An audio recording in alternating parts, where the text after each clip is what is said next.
led by Harsha Raghavan.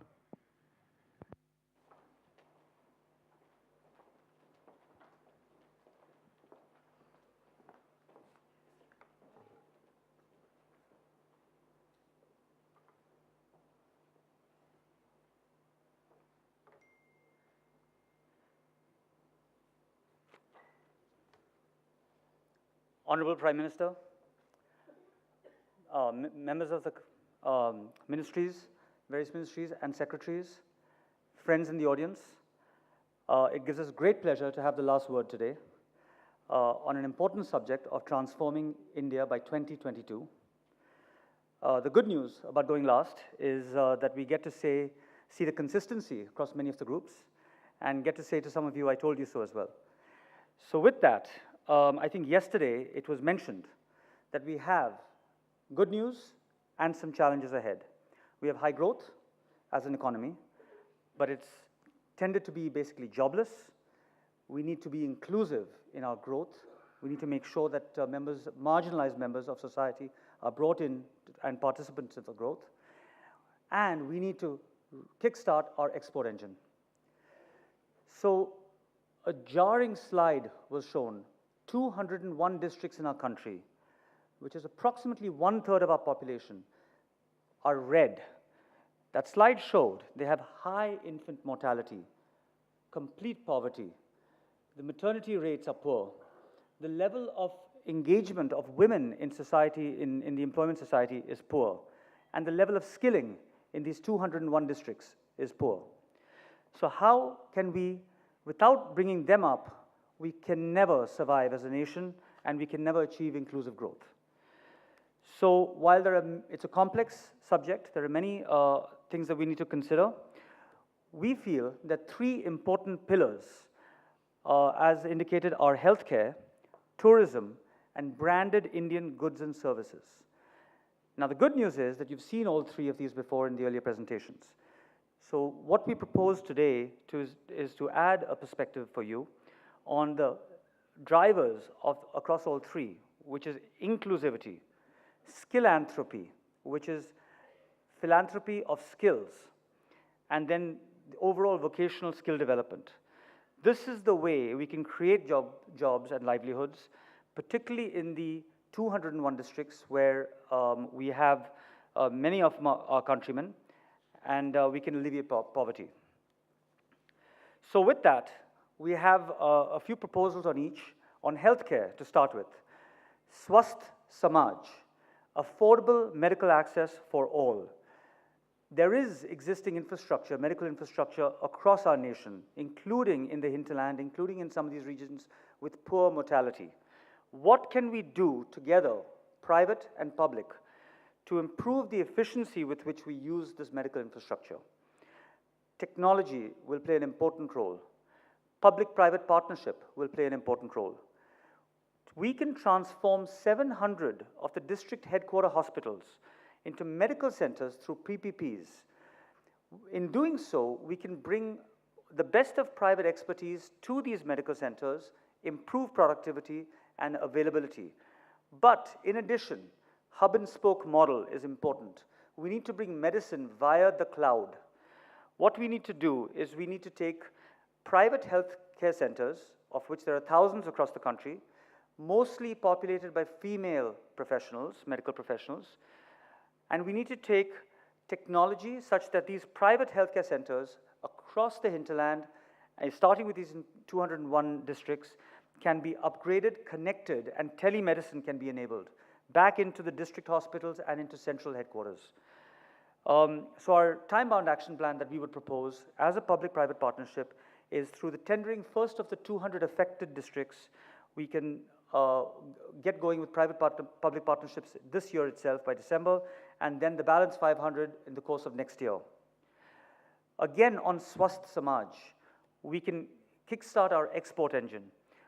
We propose we can create 20 medical-free zones, MFZs, which can be hotbeds, ecosystems of medical tourism, where Indians and foreigners alike can congregate, they can conduct research, there can be education, There can be manufacturing of medical devices, an area where we're entirely import dependent, and some of this is old technology. And then we can create, no different from BPO, we can create hubs where telemedicine can be provided to the world. The rest of the world, developed economies, are aging. We have the benefit of people looking for skilling and who can provide the telemedicine remotely. So our time-bound action plan, again, is to allocate land for 20 MFZs, starting with the 200 districts, locate them right there in those 200 districts, states such as UP, Bihar, Jharkhand, and we can then provide that to the world and also to our country.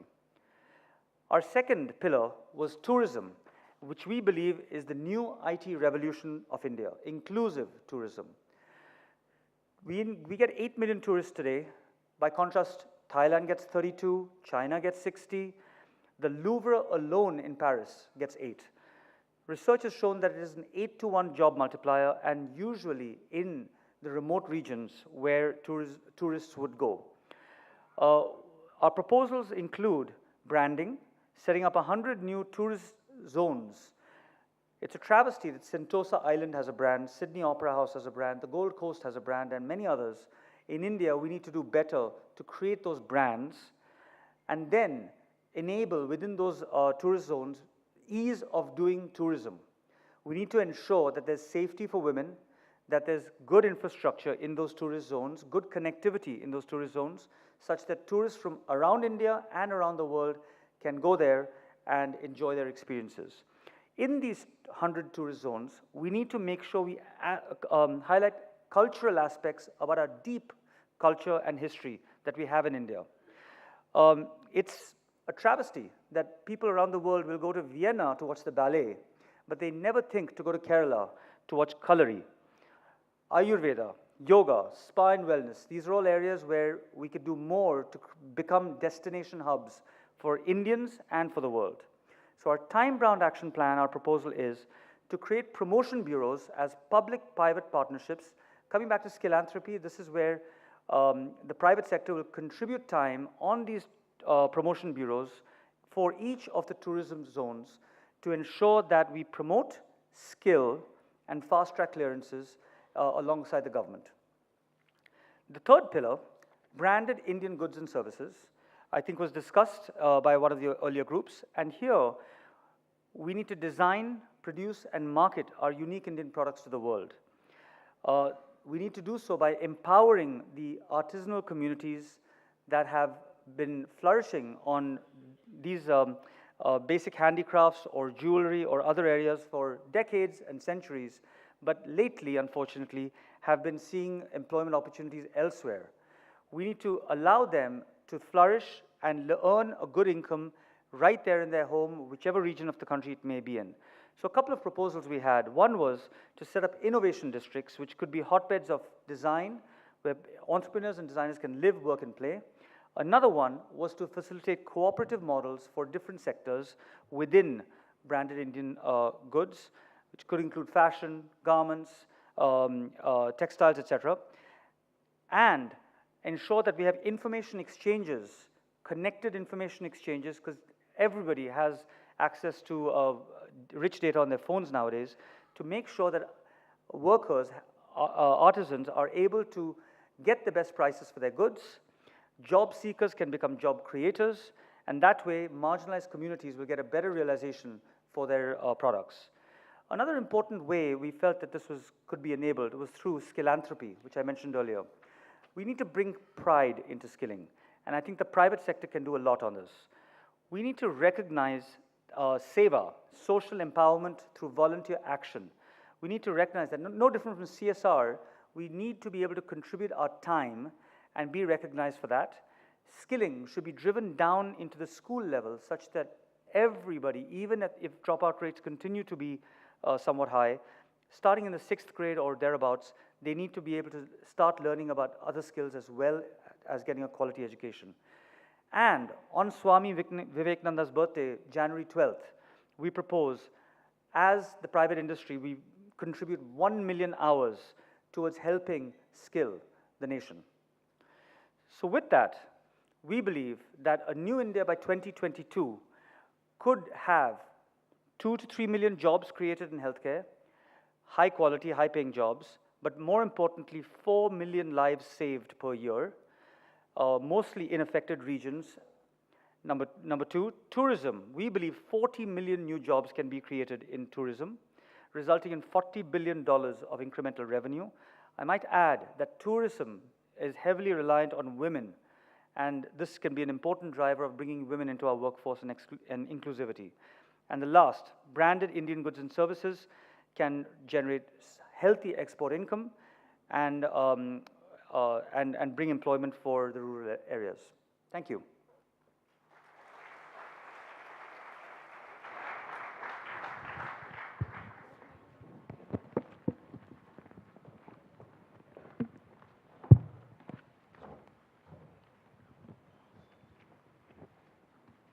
Yes, questions, please. Yes. Hi, this is Keshav Suri. I just wanted to ask, you talked about the deeply marginalized communities. What do you think the private sector needs to do to include the LGBTQ community, the lesbians, gay, transgender, and bisexual community, which is a very underrepresented and marginalized community in India? So in our group, a couple of good points, and a couple of very actionable, practical points came up, right? With the LGBTQ, I think the research is that historically, because they've been marginalized and they haven't really been well integrated into society, they tend not to have a very good quality of life, right? And they move into professions that I don't think many of them saw themselves moving into growing up. A few things that can be done apart from what we mentioned, which is focusing on sectors that traditionally tend to employ more of women or more people from these sectors. I think the notion of an ombudsman hotline, that was something that was raised within our group. And of course, this is more for the private sector and more for corporate India. But wherever there is egregious sort of violations or any kind of discriminatory practices, can we have something where people are able to call into that hotline and people are able to sort of voice that? And the first step would be to surface the difficulties and the challenges that some of these marginalized societies, marginalized communities are facing. And then, as a result of that, I think what you will tend to see is that there's going to be action taken, and then there's going to be certain initiatives that we take to include them. Hi, my name is Tarun Kakani, and I'm the CEO for Amravati Boating Club. My question to you is, since majority of India still lies in the rural parts, what is the plan for you to engage those villages as part of New India?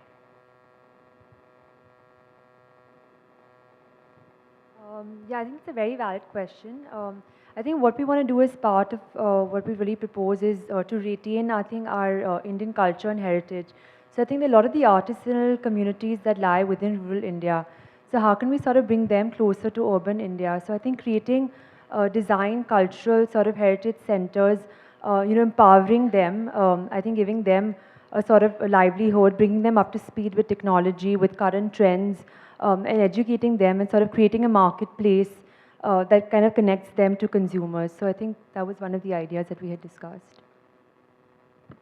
If I could just very quickly on that. So the couple of points, right? One of it was also in healthcare.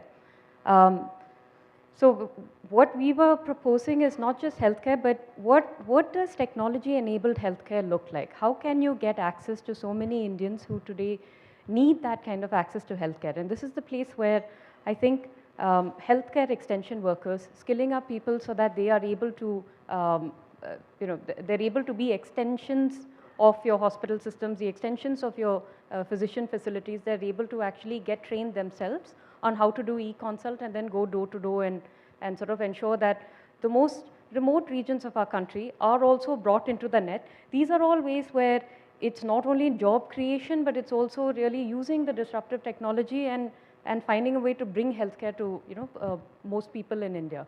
And the part that you said on rural India, that's absolutely bang on. I think the main thing is India today is not what it was 5 years ago, and I think we all know that everyone in this room.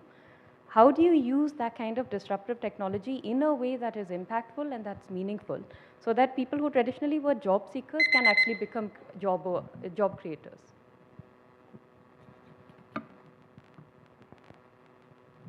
Dhanyavad. She'd asked a question. Thank you, group. Thank you very much.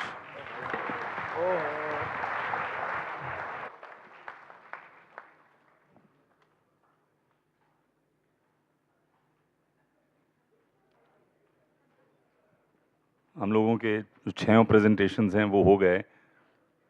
माननीय प्रधानमंत्री जी, अब वह घड़ी आ गई है जब हम सभी CEOs आपके मार्गदर्शन के लिए लालायत हैं। कृपया हम सबको कृतार्थ करें।